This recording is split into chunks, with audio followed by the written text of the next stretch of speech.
No scope! How sick was that?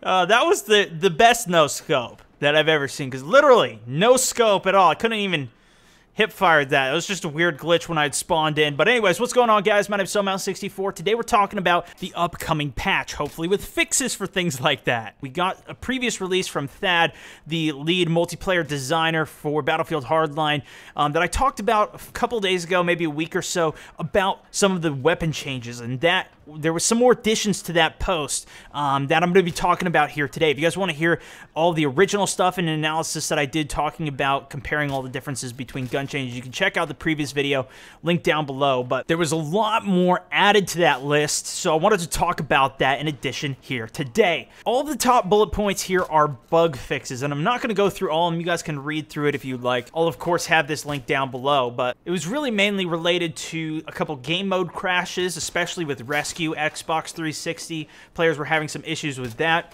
Plus, there was some issues where if you pushed escape or start at the beginning of the round, which you can still do right now, I'm not sure exactly how to do it, although I have seen it on Rescue, you can start moving before the time even starts running out. So they fixed a lot of those more minor bugs and some things that I didn't even know about. For example, blood money exploit on Hollywood Heist, where you could pick up money through walls, through the floor, things like that. I haven't even seen that yet, so it's good to see them completely on top of that. Also, if you're a server owner running one of the servers for Hardline, there's a couple good updates coming for you as well in terms of a couple of the small things as well as stability. Some of the bigger things that most players, in fact all players will really feel, are the gameplay changes. Besides, of course, all of the weapon changes, one of the other things, you guys might have caught this following myself or some of the other game devs or people on Twitter or Facebook, was they did a poll essentially asking what the community thought of the RPGs in the trunks, the junk in the trunk that you can get, especially because there's actually a perk you can get for the vehicles where when you spawn in or go into a vehicle, you'll have the RPG in the trunk. So this is pretty strong, and especially with how powerful RPGs are. Anyways, the conclusion of what they decided to do was now reduce the ammo from RPGs that you pick up in the back of the trunks to only having one RPG. So the ones you find on the ground will still have the 2 rounds in it, but if you're going to be picking it up out of cars, regardless, any car, it's going to only have 1 round in it, which I think will definitely decrease the spam from it. But in addition, they also said that the RPGs are going to have smaller explosion radius overall, thus requiring more skill to use effectively. You're going to have to be more spot on with your shots, which again should decrease some of the power of the RPGs. So they also fixed some issues with the infrared scopes.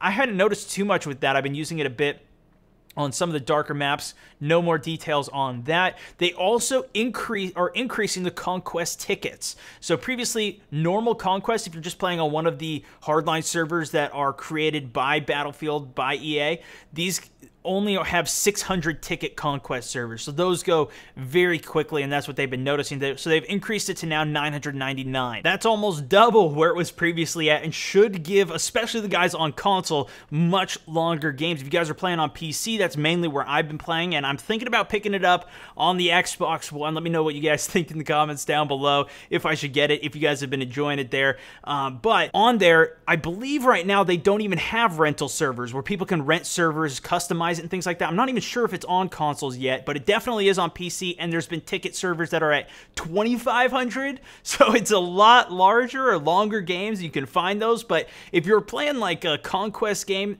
on, especially like the block or something small like that, those could fly by pretty quick with only 600 tickets, I could imagine. So especially with how quick this game goes. So that should be pretty good for a lot of you guys. They're also improving spawns in Team Deathmatch. Now, a lot of people have been raging about this. I've been seeing the tweets, the posts on Reddit and everything of people getting pissed about how bad the spawns are in Team Deathmatch. But you got to think, when you're playing 64-man on the block Team Deathmatch, there's going to be spawning issues no matter what. I've been going into all of those, just understanding that I'm going to be getting bad spawns regardless.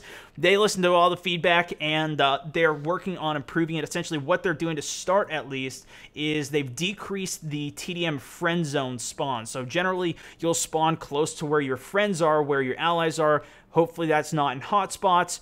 You won't get spawn behind somebody. Of course, you can't spawn directly on somebody, but the overall area where you spawn will be closer to teammates, and it's been reduced, so hopefully the spawns will improve. The next really big change that they're making is with bullet impact flinch. That being, of course, when you take damage from bullet while you're ADS, your character will flinch. You'll lose your aim.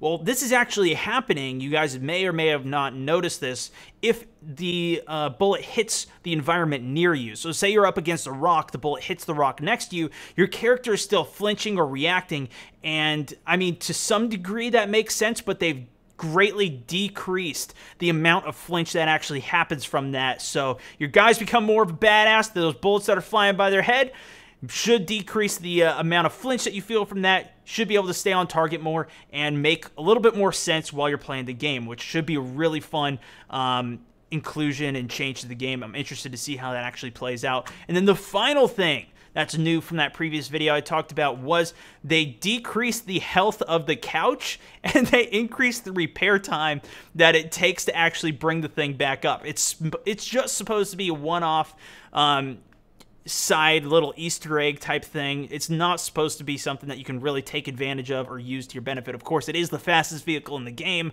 which is pretty silly, but this will make it even weaker and harder to keep alive. So that wraps everything that's new. Subscribe if you are new to my channel. You can click a thumbs up if you enjoyed this. Check out my previous video to hear about all those previous changes with the weapons and analyze what some of the actual differences were, not just the numbers that were on the post. Or you can check out the recommended video to see my couch gameplay of when I actually found it live in a live stream. It was pretty good. Thanks so much for watching though, guys, and I'll see you in the next video. This is StoneMount64 signing out.